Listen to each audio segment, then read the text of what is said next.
24/7 ang operasyon na nag-iisang mobile water treatment system ng LGU ng Canlaon City. Ito ang nagbibigay ng supply ng may inom na tubig sa 8 evacuation centers sa lungsod.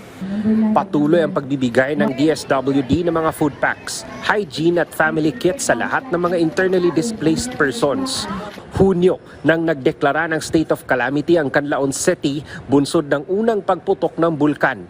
Apektado na rin ang pondo ng LGU, kaya naman malaking tulong ang financial assistance na kanilang natanggap mula kay Pangulong Ferdinand R. Marcos Jr. Kaya maging ang DSWD nanawagan na ng tulong mula sa mga may kayang ibahagi para sa mga IDPs. Alam naman natin na pagpatapos ng taon, nadideplete naman yung funds ng LGU. So kaya tinatawagan din ni Mayor yun. And we also support na, oo nga, yung mga kind-hearted, if you have enough resources to be shared, sana tulungan din natin yung mga taga-Canlaon para mas maging maayos yung kanilang pagtira sa mga evacuation center. Sa huling tala ng LGU, aabot na sa halos 6,000 IDPs na ang nanunuluyan sa evacuation centers, habang nasa 2,000 naman ang nanunuluyan sa kanilang mga kamag-anak.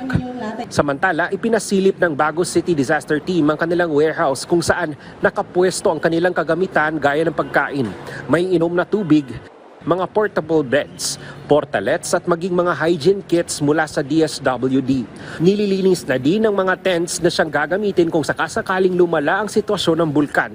Ayon sa Disaster Office ng Bagos City, pinaghahandaan na nila ang worst case scenario. The city plan to have tent city here. Merong pang additional evacuation center to open. If possible naman hindi emergency, wag mo nang lumabas since wala pa pong clear ng ash fragment sa kanilang barangay. Nakataas pa rin sa Alert Level 3 ang status ng Mount Canlaon na nakapagtala ng 16 na volcanic earthquakes at 3 beses nagbuga ng abo sa nagdaang 24 hours. Mula sa PTV Cebu, Jessie Atienza para sa Pambansang TV sa Bagong Pilipinas.